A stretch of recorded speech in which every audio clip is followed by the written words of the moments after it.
سورۃ الانعام کی آیت نمبر 145 145۔ سورۃ الانعام کا 18واں رکوع اور 8ویں پارے کا 5واں رکوع۔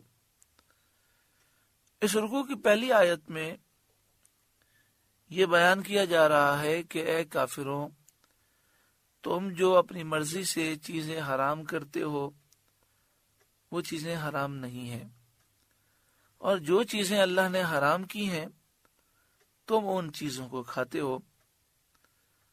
تمہیں عقل سے کام لینا چاہیے اور جو گندی چیزیں ہیں ان سے تم اجتناب کرو۔ قل، اے محبوب آپ فرمائیے، لا اجد فیما اوحی الی محرما علی طاعم یطعمہ۔ اے محبوب آپ فرمائیے، میں نہیں پاتا اس میں جو میری طرف وحی ہوئی کسی کھانے والے پر کوئی کھانا حرام، الا مگر، یعنی مجھ پر جو وحی ہوئی ہے اس وحی کے مطابق کھانے والے پر صرف یہی چیزیں حرام ہیں، ان یکون میتتن، یہ کہ مردار ہو، او دم مسفوحا، یا رگوں کا بہتا خون، او لحم خنزیر، یا خنزیر کا گوشت، بد جانور کا گوشت، فإنہ رجس، کہ وہ نجاست ہے، گندگی ہے، او فسقن، یا وہ بے حکمی کا جانور، نافرمانی کا جانور، اہل لغیر اللہ بہ، جس کے ذبح میں غیر اللہ کا نام پکارا گیا۔ یہاں پہ فرمایا گیا کہ قل، اے محبوب آپ فرمائیے ان جاہل مشرکوں سے جو حلال چیزوں کو اپنی نفس کی خواہش سے حرام کر لیتے ہیں، آپ ان سے فرمائیے کہ میں نہیں پاتا اس میں جو میری طرف وحی ہوئی کسی کھانے والے پر کوئی کھانا حرام، مگر ان کھانوں کو میں حرام پاتا ہوں۔ اس میں تنبیہ ہے کہ حرمت شریعت کی جہت سے ثابت ہوتی ہے، نفس کی خواہشات اور اپنی عقل سے کوئی چیز حرام نہیں ہوتی۔ تو جس چیز کی حرمت شریعت میں وارد نہ ہو اس کو ناجائز اور حرام کہنا باطل ہے، اور حرمت کا ثبوت یا تو قرآن کی آیت سے ہوگا یا حدیث پاک سے ہوگا۔ یہاں پہ فرمایا گیا کہ میتتن، مردار حرام ہے۔ مردار سے مراد وہ ہے جو جانور خود بخود مر جائے۔ جس جانور کو بسم اللہ اللہ اکبر پڑھ کر ذبح کیا گیا، ذبح شرعی کیا گیا، وہ حلال ہے، اور جو بغیر ذبح شرعی کے مر جائے وہ مردار ہے۔ او دم مسفوحا، رگوں کا بہتا خون، تو جو خون بہتا نہ ہو وہ حرام نہیں، جیسے کلیجی، جگر، اسی طرح تلی، یہ حلال ہے کیونکہ یہ خون جمع ہوا ہے۔ او لحم خنزیر فإنہ رجس، خنزیر کے گوشت کا ذکر کیا گیا اور فرمایا گیا بے شک وہ نجاست ہے، رجسن۔ اس لفظ رجسن سے معلوم ہوا کہ خنزیر پورے کا پورا ناپاک ہے، اس کے بال، اس کی کھال، اس کا گوشت، اس کی چربی، اس کی ہڈی سب حرام ہے، ناپاک ہے۔ لیکن چونکہ عام طور پر خنزیر کا گوشت ہی کھایا جاتا ہے تو اس لیے یہاں پر حرام کھانوں میں خنزیر کے گوشت کا ذکر ہے۔ او فسقن اوہل لغیر اللہ بہ، نافرمانی کا جانور ذبح کے وقت جس پر غیر اللہ کا نام پکارا گیا۔ تو جس جانور پر غیر اللہ کا نام لیا جائے یا جس جانور پر ذبح کے وقت جان بوجھ کر اللہ کا نام چھوڑ دیا جائے وہ مردار ہے۔ فمن اضطر غیر باغ ولا عاد، تو جو ناچار ہو، نہ یوں کہ آپ خواہش کرے، نہ یوں کہ ضرورت سے بڑھے۔ یعنی ضرورت نے اسے ان چیزوں میں سے کسی کے کھانے پر مجبور کیا، ایسی حالت میں مضطر ہو کر اس نے کچھ کھایا تو اس کی پکڑ نہیں ہے۔ فَإِنَّ رَبَّكَ غَفُورٌ رَحِيمٌ، تو بے شک اللہ بخشنے والا مہربان ہے۔ اضطرار یا مضطر ہونے سے مراد یہ ہے کہ اتنا بھوکا ہو، کھانے کے لیے حرام کے علاوہ کوئی چیز نہ ہو، اور اگر نہیں کھائے گا تو وہ مر جائے گا، تو جان بچانے کے لیے 2-3 لقمے یا جتنے لقمے جان بچانے کے لیے ضروری ہوں وہ کھا سکتا ہے۔ اور اسی طرح اتنا پیاسا ہو کہ پیاس سے مر جائے گا، تو جان بچانے کے لیے 2-3 گھونٹ یا جتنے بھی اس کے لیے جان بچانے کے لیے ضروری ہوں وہ پی سکتا ہے، اس سے زائد پینے کی اجازت نہیں۔ یہاں مراد یہ ہے کہ جتنی چیزیں حرام ہیں، ناجائز ہیں، ناپاک ہیں، اس سے بچنا ہے، لیکن جو شخص مضطر ہو اس کے لیے جان بچانے کے لیے ان چیزوں کا استعمال جائز قرار دیا گیا، اور اس کا استعمال اس کے لیے ضروری ہے۔ شرعی مسئلہ سمجھ لیں کہ اگر خنزیر سامنے ہو اور جان بچانے کے لیے وہ نہ کھائے اور اس حال میں مر جائے تو ہمارا احناف کا موقف یہ ہے کہ وہ گناہ گار ہوگا۔ اسی طرح پانی موجود نہیں اور شراب ہے، شراب پینا تو حرام ہے، لیکن جان بچانے کے لیے پیاس کی شدت کے باعث اگر شراب پی لے تو جان بچ جائے، لیکن پھر بھی نہ پیے اور پیاس سے مر جائے تو یہ گناہ ہے، کیونکہ ایسی حالت میں یہ حرام چیزیں اس کے لیے جائز ہو جاتی ہیں، مگر پھر وضاحت کی جاتی ہے اتنی جائز ہوتی ہیں جس سے جان بچ جائے۔ وَعَلَى الَّذِينَ هَادُوا حَرَّمْنَا كُلَّ ذِي ظُفُرٍ، اور یہودیوں پر ہم نے حرام کیا ہر ناخن والا جانور، یعنی وہ جانور جس میں کھر نہیں ہوتے، جس میں انگلی ہوتی ہے، چاہے وہ جانور چوپایا ہو یا پرندہ ہو۔ اس میں اونٹ بھی داخل ہے، شتر مرغ بھی داخل ہے، بطخ بھی داخل ہے۔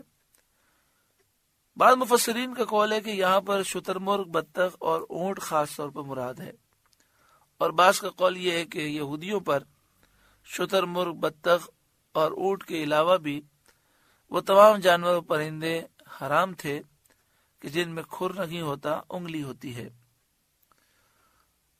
وَمِنَ الْبَقَرِ وَالْغَنَمِ حَرَّمْنَا عَلَيْهِمْ شُحُومَهُمَا، اور گائے اور بکری کی چربی ان پر حرام کی۔ گائے اور بکری اس میں کھر ہوتے ہیں، وہ ان کے لیے حلال تھے، لیکن گائے اور بکری کی چربی حرام تھی۔ إِلَّا مَا حَمَلَتْ ظُهُورُهُمَا،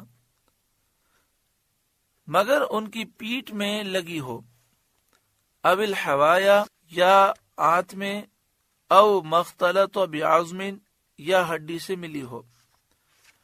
گائے اور بکری کی چربی ان پر حرام تھی، مگر 3 چربیاں جائز تھیں۔ وہ چربی جو پیٹھ پر لگی ہو، جو آنت سے ملی ہو، اور جو ہڈی سے ملی ہوئی ہو، وہ چربیاں ان کے لیے حلال تھیں۔ ذالک جزیناہم ببغیہم، ہم نے یہ ان کی سرکشی کا بدلہ دیا۔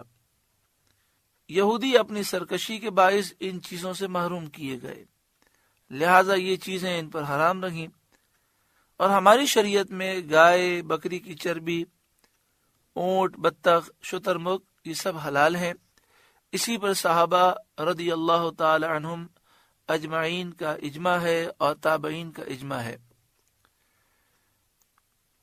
وَإِنَّا لَصَادِقُونَ، اور بے شک ہم ضرور سچے ہیں، یعنی یہ یہودیوں پر ان کی سرکشی کی وجہ سے حرام ہوئی تھی۔ فَإِن كَذَّبُوكَ، پھر اگر وہ تمہیں جھٹلائیں، فَقُلْ رَبُّكُمْ ذُو رَحْمَةٍ وَاسِعَةٍ، تو تم فرماؤ کہ تمہارا رب وسیع رحمت والا ہے، جو جھٹلانے والوں کو مہلت دیتا ہے اور عذاب میں جلدی نہیں فرماتا تاکہ انہیں ایمان لانے کا موقع ملے۔ وَلَا يُرَدُّ بَأْسُهُ عَنِ الْقَوْمِ الْمُجْرِمِينَ، اور اس کا عذاب مجرموں پر سے نہیں ٹالا جاتا، وہ اپنے وقت پر آ ہی جاتا ہے۔ سیقول الذین اشرکوا لو شاء اللہ ما اشرکنا، ان قریب کہیں گے مشرک کہ اللہ چاہتا تو نہ ہم شرک کرتے، ولا آباؤنا، نہ ہمارے باپ دادا شرک کرتے، ولا حرمنا من شیء، نہ ہم کچھ حرام ٹھہراتے۔ یہ غیبی خبر ہے، جو بات وہ کہنے والے تھے وہ بات پہلے سے بیان فرما دی۔ یعنی یہ کہیں گے ہم نے جو کچھ کیا یہ سب اللہ کی مشیت سے ہوا۔ یہ اس بات کی دلیل ہے کہ اللہ تعالیٰ اس سے راضی ہے۔ کذالک کذب الذین من قبلہم حتی ذاقوا بأسنا، ایسا ہی ان سے پہلے لوگوں نے جھٹلایا تھا یہاں تک کہ ہمارا عذاب انہوں نے چکھا۔ اور یہ باطل عذر ان کے کچھ کام نہ آیا، کیونکہ کسی کام کا مشیت میں ہونا اور ہے، اور کسی کام پر راضی ہونا اور اس کا حکم دینا وہ اور ہے۔ مرضی وہی ہے جو انبیاء کے واسطے سے بتائی گئی اور اس کا حکم فرمایا گیا۔ یہ مسئلہ ہمیشہ کے لیے سمجھیں کہ ہم کہتے ہیں اللہ کی مشیت کے بغیر پتا بھی نہیں ہل سکتا۔ مشیت اللہ کی چاہت، اللہ تعالیٰ نے چاہا، اس کی حکمت ہے کہ اس نے دنیا کو دار العمل، دار الامتحان بنایا۔ یہاں ڈھیل ملی ہے ایک مقررہ وقت تک۔ اگر اللہ تعالیٰ چاہتا تو کوئی یہاں پر شرک نہ کر سکتا، کفر نہ کر سکتا، گناہ نہ کر سکتا، لیکن اللہ تعالیٰ نے اس دنیا کو دار الامتحان بنایا، اور امتحان گاہ میں اچھا لکھنے برا لکھنے دونوں طرح کی اجازت ہوتی ہے۔ مگر جب کوئی بچہ اچھا لکھتا ہے تو استاد راضی ہوتا ہے، اور کوئی برا لکھتا ہے یا پیپر خالی چھوڑ دیتا ہے تو استاد ناراض ہوتے ہیں۔ تو اللہ تعالیٰ خوش ان لوگوں سے ہوتا ہے جو اس دنیا میں رہتے ہوئے آخرت کی تیاری کرتے ہیں، اللہ اور اس کے رسول کی فرمانبرداری کرتے ہیں، اور جو نافرمانی کرتے ہیں اللہ ان سے ناراض ہوتا ہے۔ تو یہ کافر اس غلطی میں مبتلا ہوئے کہ مشیت اور مرضی دونوں کو ایک سمجھے۔ تو اللہ تبارک و تعالیٰ کی مشیت تو ہے کہ اللہ تعالیٰ نے ڈھیل دی ہے، لیکن اللہ تعالیٰ مجرموں سے راضی نہیں ہے، یہ اس کی مرضی نہیں ہے۔ اس بات کا خیال رکھنا چاہیے کہ لوگ گناہ کرتے ہیں اور جب ان کو سمجھایا جائے کہتے ہیں اللہ کی مرضی، تو گناہ میں اللہ تعالیٰ کی مرضی اور رضا نہیں ہوتی۔ قل، اے محبوب آپ فرمائیے، هل عندکم من علم فتخرجوه لنا، کیا تمہارے پاس کوئی علم ہے کہ اسے ہمارے لیے نکالو؟ ہے کوئی دلیل؟ ان تتبعون الا الظن، تم تو نرے گمان کے پیچھے ہو، وَإِنْ أَنْتُمْ إِلَّا تَخْرُصُونَ، اور تم یوں ہی تخمینے کرتے ہو، غلط اٹکلے چلاتے ہو، اندازے مارتے ہو، تمہارے پاس کوئی دلیل نہیں، تم اپنے غلط اندازوں سے یہ کہہ رہے ہو کہ اللہ اس پر راضی ہے۔ قل، اے محبوب آپ فرمائیے، فَلِلَّهِ الْحُجَّةُ الْبَالِغَةُ، تو اللہ ہی کی حجت پوری ہے کہ اس نے رسول بھیجے، کتابیں نازل فرمائیں اور حق کا راستہ واضح کر دیا۔ فَلَوْ شَاءَ لَهَدَاكُمْ أَجْمَعِينَ، تو وہ چاہتا تو تم سب کو ہدایت فرماتا۔ قل، اے محبوب آپ فرمائیے، هَلُمَّ شُهَدَاءَكُمُ الَّذِينَ يَشْهَدُونَ أَنَّ اللَّهَ حَرَّمَ هَذَا، لاؤ اپنے وہ گواہ جو گواہی دیں کہ اللہ نے اسے حرام کیا، جسے تم اپنے لیے حرام قرار دیتے ہو اور کہتے ہو کہ اللہ نے ہمیں اس کا حکم دیا ہے۔ ذرا گواہ لے کر آؤ جو اس بات کی گواہی دیں کہ اللہ نے یہ حکم دیا ہے۔ یہ گواہی اس لیے طلب کی گئی کہ یہ بات ظاہر ہو جائے کہ کافروں کے پاس کوئی گواہ نہیں، اور جو وہ یہ کہتے ہیں یہ ان کی تراشیدہ بات ہے، من گھڑت باتیں ہیں۔ فَإِن شَهِدُوا فَلَا تَشْهَدْ مَعَهُمْ، پھر اگر وہ گواہی دے بیٹھیں تو تو اے سننے والے ان کے ساتھ گواہی نہ دینا۔ اس میں تنبیہ ہے کہ اگر یہ گواہی واقع ہو بھی جائے تو وہ جھوٹی گواہی ہوگی اور باطل ہوگی اور نفس کی خواہشات کا اتباع ہوگا، کیونکہ بغیر دلیل کے وہ یہ بات ثابت نہیں کر سکتے کہ اللہ نے اس چیز کا حکم دیا۔ فَإِن شَهِدُوا فَلَا تَشْهَدْ مَعَهُمْ، پھر اگر وہ گواہی دے بیٹھیں تو تو اے سننے والے ان کے ساتھ گواہی نہ دینا۔ وَلَا تَتَّبِعْ أَهْوَاءَ الَّذِينَ كَذَّبُوا بِآيَاتِنَا، اور ان کی خواہشوں کے پیچھے نہ چلنا جو ہماری آیتیں جھٹلاتے ہیں۔ وَالَّذِينَ لَا يُؤْمِنُونَ بِالْآخِرَةِ، اور جو آخرت پر ایمان نہیں لاتے۔ وَهُمْ بِرَبِّهِمْ يَعْدِلُونَ، اور اپنے رب کا برابر والا ٹھہراتے ہیں، یعنی بتوں کو خدا معبود سمجھتے ہیں، شرک میں گرفتار ہیں، آخرت پر ایمان نہیں لاتے، ہماری آیتوں کو جھٹلاتے ہیں۔